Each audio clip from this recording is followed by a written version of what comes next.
Hi, let's talk about the love skill, honor and speak your feelings.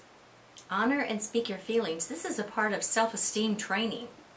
I think nobody makes it past age 5 without really having a stab at their self-esteem. It's like, Johnny, don't you dare cross that, road, or Sally, that's too hot, don't touch it. Don't you know, we all hear this. And so our self-esteem takes a blow.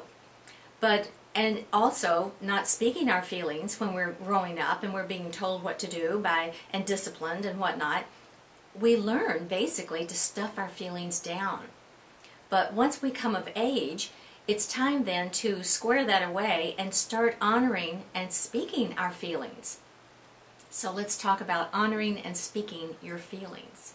We stuff down our feelings so often that we tend not to even know what our feelings are. Do you know what you're feeling right now? Let's get in touch with your feelings. What are you feeling? What if I told you it's okay to feel a negative emotion, a negative feeling, just as well as it's okay to feel a positive feeling? Our culture doesn't really give us permission to feel our feelings very deeply, and certainly not the negative ones. When we're enraged and we feel hate, nobody really wants to hear about it.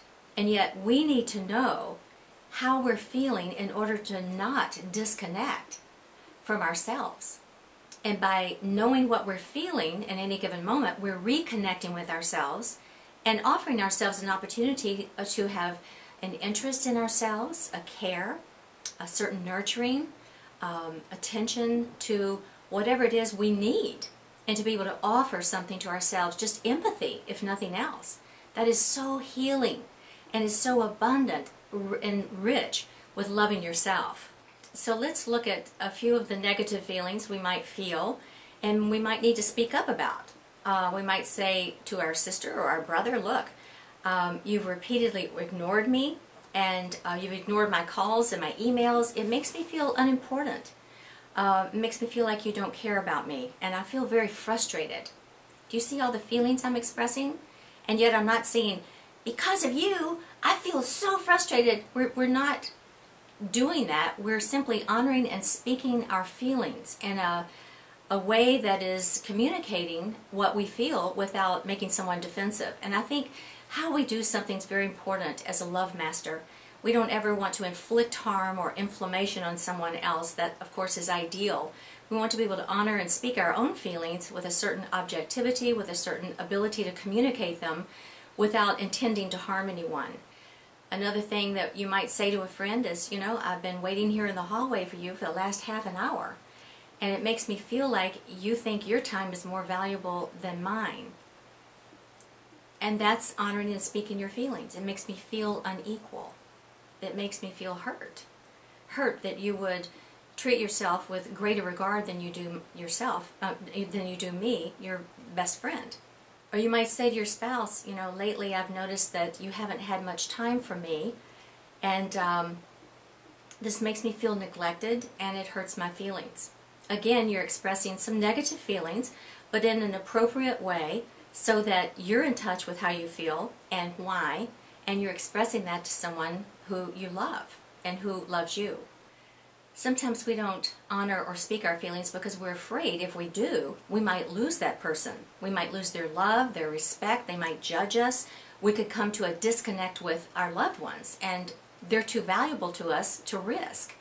And yet, what kind of real love are we expressing and experiencing for ourselves and others if we cannot speak up and be honest about our feelings in the moment?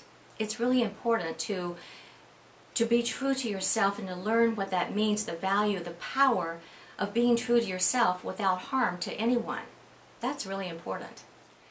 By validating your own feelings, you give yourself permission to feel them and to honor them, and in some cases to speak them. Let's talk about honoring and speaking our ecstatic feelings. Those are more acceptable usually in our culture. But how often do you hear someone say, I'm so happy, or I'm so glad, I'm feeling so wonderful today? That is not usually the case. And yet we have those feelings within us just as we have the negative feelings. And quite often when we clear the negative feelings, we can get more in touch with those ecstatic feelings. And I'd like to invite you there right now, because those ecstatic feelings are within you. The feeling of great joy. Get in touch with that. That's part of your nature, your essence. It's part of who you are. Get in touch with your joy. That's something that's eternal, that's never really going to go away, and is really not conditional. And get in touch with your gratitude. What are you most grateful for today, right now, in this moment? The things that you're most grateful for. And as you just begin to think about that, it opens your heart. Something happens. And in honoring these feelings, this is honoring your highest self. And in speaking from this place is a healing place. It's not only healing for others, but it's healing for yourself. And it's the most powerful way of loving yourself. These are the ways that we connect with ourselves. Through our feelings, through validating, through honoring, through addressing our feelings and speaking them in lovingly ways in order to stay connected with ourselves and others. So I'm with you as you practice honor and speaking your feelings today.